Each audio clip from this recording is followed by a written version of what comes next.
Hi. We should have given you all a heads up that we didn't exactly do our reasonings, our who, what, where, when, why we're doing these videos and whatnot. The gist of these is we're trying to give video suggestions of people for life in Singapore if they're from the Western Hemisphere and considering moving here.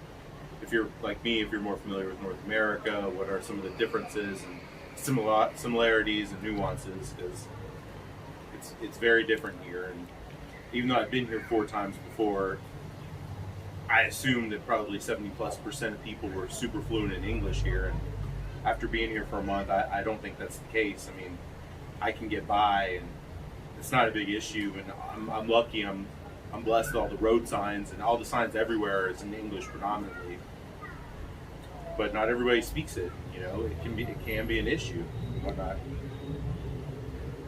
Um, Short bio of me and why we're doing this and whatnot. And I'm personally from a Midwest U.S. city, nondescript, and my wife, who's my director here, is she's from the Philippines. We met here 2 years ago. I was here on vacation, and I met her on my last night here. And we've been dating almost 2 years. We've been married for hair under 2 months. And just giving you all some of the background about us, what we're going on. And I think it's worth noting that the day that I moved here was, I'm not using hyperbole, it was it was the craziest day of my life personally. Because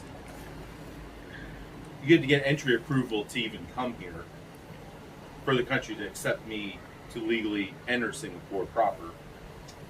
And I think they gave me 3 days to get here on paper, but in the United States it takes 2 days to get here because of the time difference. It's 13 hours ahead right here.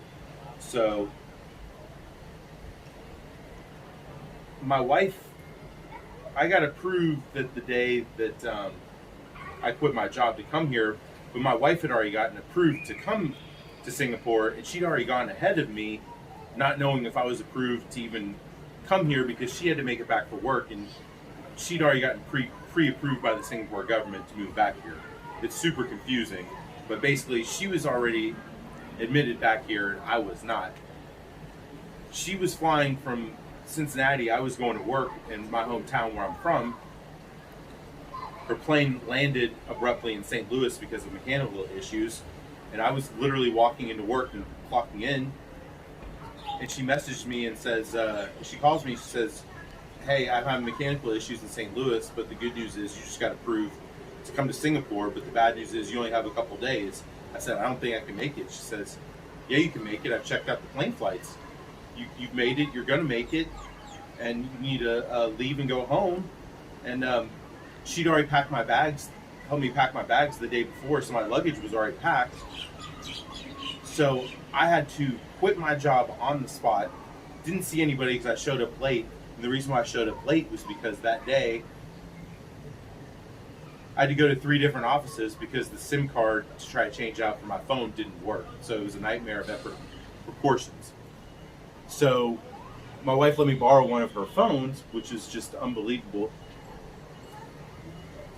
I had to, on the way back from work, I had to print out the legal documents that she messaged to me to get approved to come here. It was the most hectic thing I've ever had to do. Went to 3 different phone places to try to get the SIM card fixed. Had to go to Kinko's to try to get the stuff printed out to come here. I had to go home abruptly. I didn't see my friends or family or any of the above. I had to quit on the spot my job and come here and rendezvous with my wife in LA. It was, to say it was stressful would be to put it mildly. So we left at midnight from LA that night, and we're lucky and blessed that we got to put it on. And my wife and I came to the conclusion that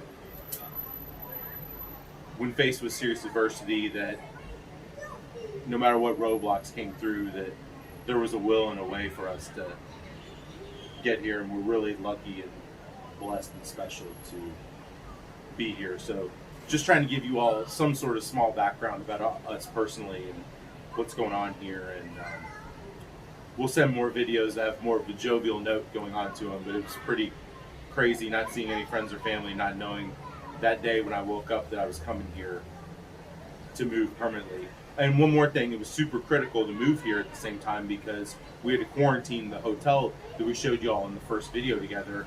We had to get here simultaneously to quarantine together, because if we didn't, we would have been split up. Who knows, we would have been in the same hotel, and we would have had to pay double the price for a single person in the hotel. So everything worked out really good, and we'll keep you more up to date, because more parts of this videos we have with this, we have videos of us eating more food and hiking in Singapore. So we will keep you all posted on everything, and just wanted to keep you all up to date on what's going on with us right now. So next time.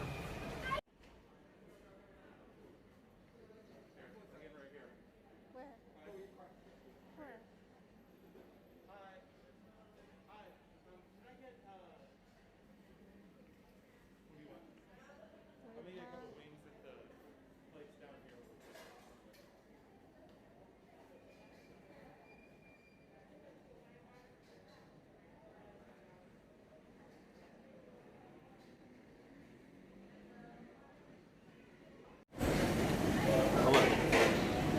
How are y'all doing? We're here at our local hawker center. Me and my wife. Another peaceful Monday night out. As you can see here, we got the stalls here. We have, quite typically, a myriad of options. There's dim sum place and whatnot. And at the chicken rice stall, chicken rice is the national dish of Singapore. I got something from that place, but I called an audible and I got something different. I got wonton soup here. So let's see what this is all about. Sounds like it might be pretty normal to you all, but to me it might be just straight up nothing short of euphoric. So we'll give it our first bite of broth. See how it works. Very good. And now for one of the wontons. Let's see how my chopstick skills are on this. Slippery. Very good. It's got soy sauce. Excuse me, sesame oil taste to it, which I love. This is really good, and we're gonna. What are the ingredients? I don't know. It looks like maybe bok choy or something. Maybe a piece of. I don't know if this is ginger or. I don't know what that is. Lotus? Oh, that's lotus. I don't know, but I'm gonna add the. Look at this orange sauce. This is the normal Singaporean hot sauce that everybody makes and serves. I think it's better than sriracha. It's really ginger. It's really ginger heavy. I think it's outstanding. It's vinegary. I think it's really good. So we're gonna enjoy our dinner, and we're just showing you what we got here. So until next time, thank you. So we're out here. We're just finished our meal at the Hawker Center, which, for the uninitiated, a hawker center is basically an open-air food market of artisanal vendors, which is like in the United States be the comparable of, like, think of multiple food trucks lashed together, except it's a freestanding structure with no air conditioning. So it's really cheap artisanal food. It's incredible. It's why people come to Singapore. It's about to be on the UNESCO list of World Heritage Sites. So we just finished. We're walking back to our condo. There's the grocery right here, right next to our condo. And the grocery is really nice, which is blatantly different from the US ones that I always go to back home, in that the produce, the fresh food is different. The fresh food, the fresh meat is different daily. There's some staples, same with the vegetables, but a lot of them change up. So it's worth your while to go back there. For example, sometimes they do have eggplants, sometimes they don't. Sometimes they do have zucchinis and squashes, sometimes they don't. So it's worth your while. There's also a couple Indian, very small grocery, almost convenience store like places. One right over here and one right next to our unit. And if I'm really feeling froggy and I really want some food from home, there's a Texas fried chicken place right here that I can deal with. So we just ate and we're now on our walk home. And the roads, the sidewalk is pretty narrow, and there's sometimes bikes coming along here. And me, as someone who's back from the West, this little crossing right here is super tricky because even though it looks really innocuous and not a big deal, I am from the West, and people drive on a different side of the road, like in England here, because this place was settled by the British. So it's something I always have to get used to. For someone like me, I could get in a lot of trouble. And that looks like the first ambulance I've seen since I've been here, and I've been here for a month.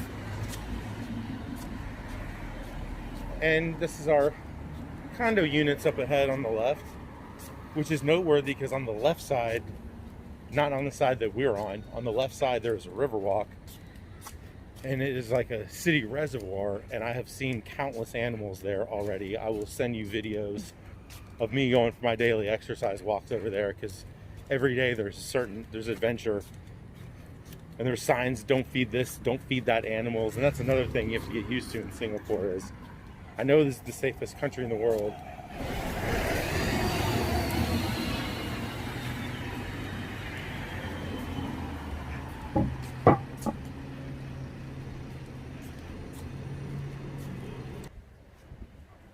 so we're here at the bus stop, and I've never lived in a place that has mass public transportation before. Right before we got here, there was a double-decker bus that went by, and it's so cheap to take the bus or the subway here. It's cheaper than New York City exponentially, probably more than half. And it's really good, it's really convenient. If I'm not mistaken, it goes till at least midnight, the subway does. And I think there's buses that go even later than that.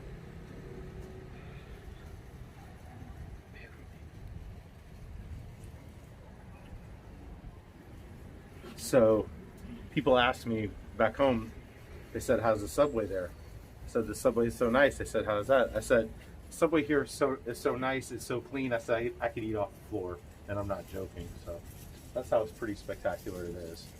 And it's ultra efficient, and all this stuff is. And we have apps on our phones that tell us up to the minute, to the split second that these buses arrive, and they're very clean, efficient, no nonsense. Signs on there says don't even talk, to don't spread the virus. And as you can see, there's no cases here at all with the virus, so it's pretty amazing. And people take it really seriously, and it's really nice to see people follow the rules.